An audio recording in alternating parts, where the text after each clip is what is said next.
A reminder that today's episode is brought to you by Supply House. When the opening whistle blows on a new repair, get your crew moving forward with Supply House. Order today and see parts on your doorstep tomorrow. Over 280,000 plumbing, HVAC, and electrical items from the most trusted brands in the business.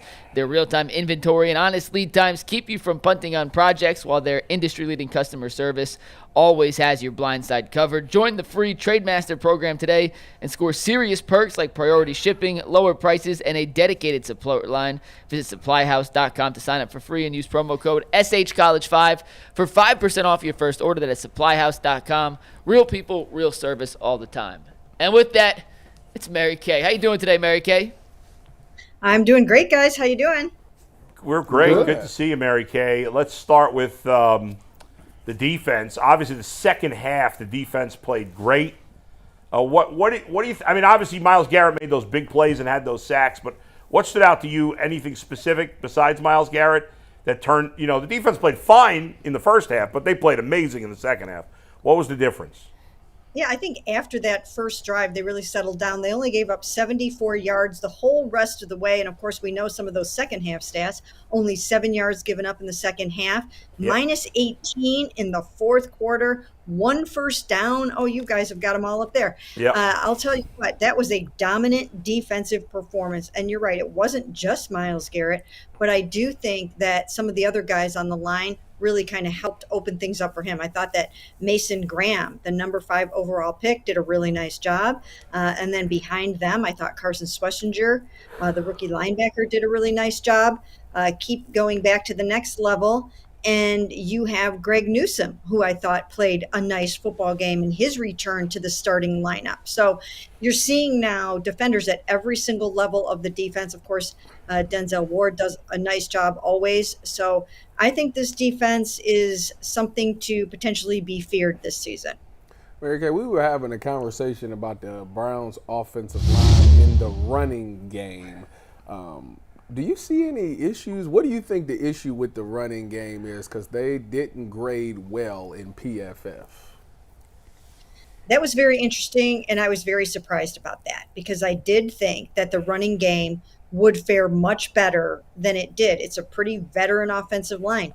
The only new starter on that offensive line is DeJuan Jones. So very surprised that these guys didn't do as well as I thought they would do. Of course, they did lose Jack Conklin in the second quarter. That did not help.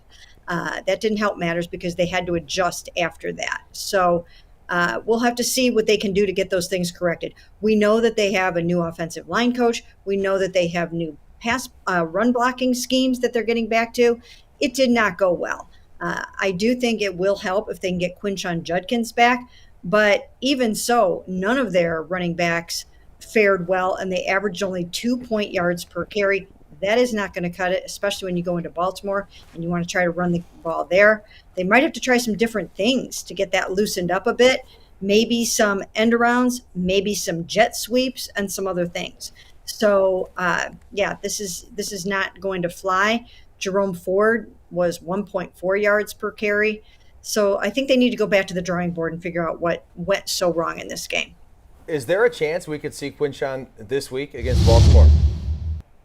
It's hard to say, but I would say there is at least a chance. He's meeting with the NFL this week, and they're going to find out. They're going to decide if they are going to discipline him or not for that alleged incident with his girlfriend. I've heard that the videotape will support him and that he should be okay and might not get suspended, but it's hard to say at this point. You never really know exactly what the league is going to do. If they don't suspend him, I think there's a world in which he might be able to get on the field this week for a couple of plays, maybe 10 plays or something like that, maybe even 12 plays. But we'll have to see. He hasn't practiced with the team since mini camp, hasn't been around here. I'm sure he was working out very, very hard. I'm sure he probably got the pads on and things like that. But yeah, I would say yes. If the NFL clears him, I would expect to see him on the field a little bit this weekend. Have you heard, I don't know how much you've seen of him at all. You talked about he hasn't practiced. Have you heard, like, what kind of shape is he in? Is he in? Does he, is that an issue at all? No, I haven't even heard what kind of shape he's in.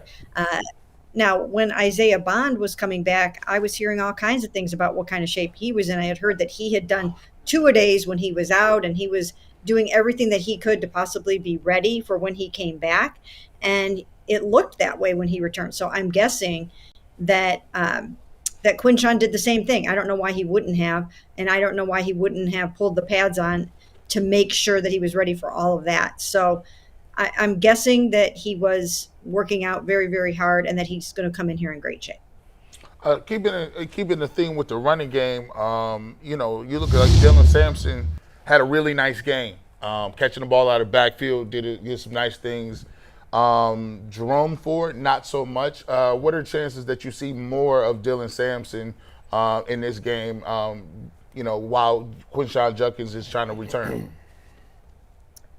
Well, once again, I think it's going to be a matter of if they can run the ball or not. Now, we saw Dylan get very involved, but he was involved more so in the passing game. 8 for 8 on his receptions for 64 yards, whereas he really did, like everyone else, struggle in the running game. Only 2.4 yards per carry. They kept trying it. He had the most carries at 12, but they just weren't getting any traction there, and it won't get any easier in Baltimore against that really, really good, excellent run defense. So I do think you'll see more of Dylan. He'll get more touches, but I don't know necessarily if they will try to keep forcing it in the run game if it isn't working. I have to wonder, will they try Raheem Sanders a little bit more to see if he can't get some things going on the ground? He's a very big and bruising back. So we'll see. If Quinshon's back, I think it will help the running game in general. And as I mentioned before, I would expect to see some jet sweeps or end arounds this game.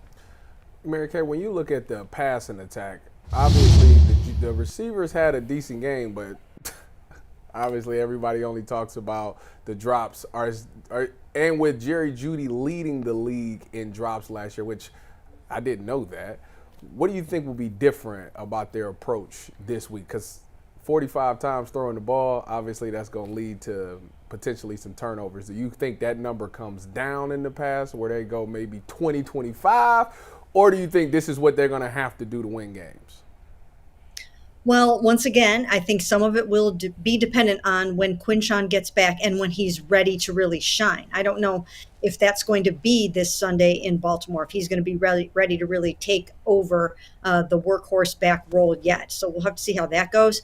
But as far as the passing game is concerned, I thought Joe did his part. I think he's surrounded by a lot of young players. I think it's a new offense. And I think he doesn't necessarily have all the chemistry that he's going to have with this football team if he gets to stay in there for a number of weeks. I think that when they divided up the quarterback pie 4 different ways, I think it sort of hurt the chemistry of the football team offensively in that passing game. You don't get a chance to rep it over and over and over again with your guys if you're constantly coming out of there. So I know they did what they felt they had to do, and I don't even think Joe was going to be necessarily their starting quarterback when this whole thing got started. But now he's going to have to make sure that he gets on the same page with Jerry Jeudy as quickly as possible. Those two guys are going to have to spend extra time together, maybe watch some film together. I remember back when Amari was here, he and Joe would text back and forth all day long, thoughts, ideas about what they could do. Jerry's going to have to get that same kind of camaraderie going with Joe Flacco. Mary Kay, Harold Fannin was my favorite draft pick the Browns had made, maybe because Canton ties, G. Bush's high school, Bowling Green, did a few of his games, that whole thing. And I just really expected him to be kind of a Swiss Army knife, really, for this offense. And they showed it week 1. I mean, gosh, he had 4 touches on the opening drive. They were targeting him like crazy. I think he had 8 or 9 targets in the ball game. Ends up taking a direct snap from like a wildcat position. I thought he would do that this year at some point. Didn't think week 1. So that tells me a lot about what they think about him, the confidence that they have in him.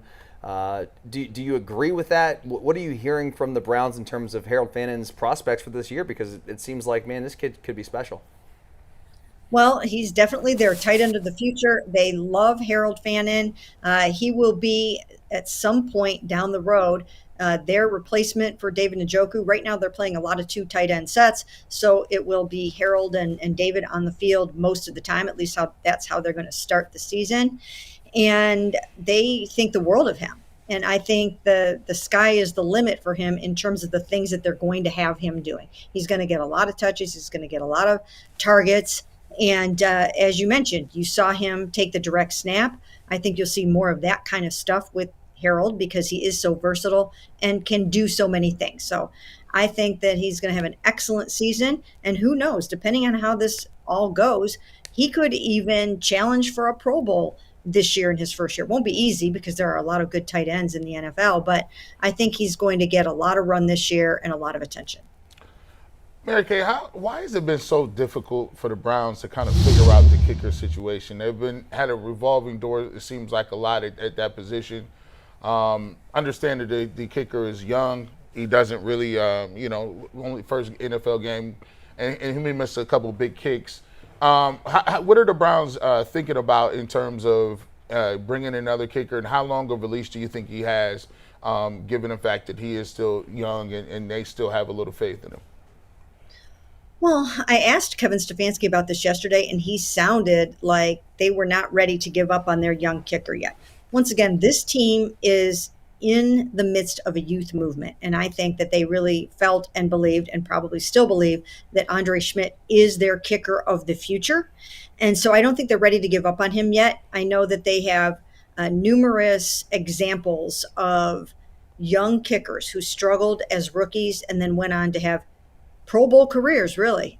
Guys that have just come in and gotten it turned around. So they don't want to give up on him too quickly. By the same token, however, I think that they really need to maybe look at someone else for this week. I would be looking at other kickers.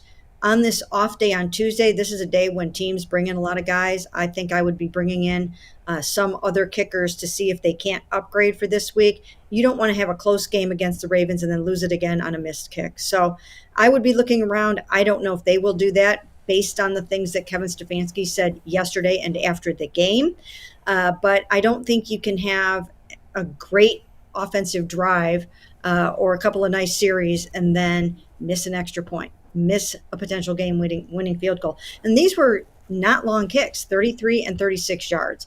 If they were 52-yard field goals that he missed, two of those or something like that, then I could see it. But when you have short kicks like that, I think you have to be looking around. Mary Kay, great stuff as always. Good to talk to you, and we'll talk to you again next week. Thank you. Sounds good. Thanks, guys.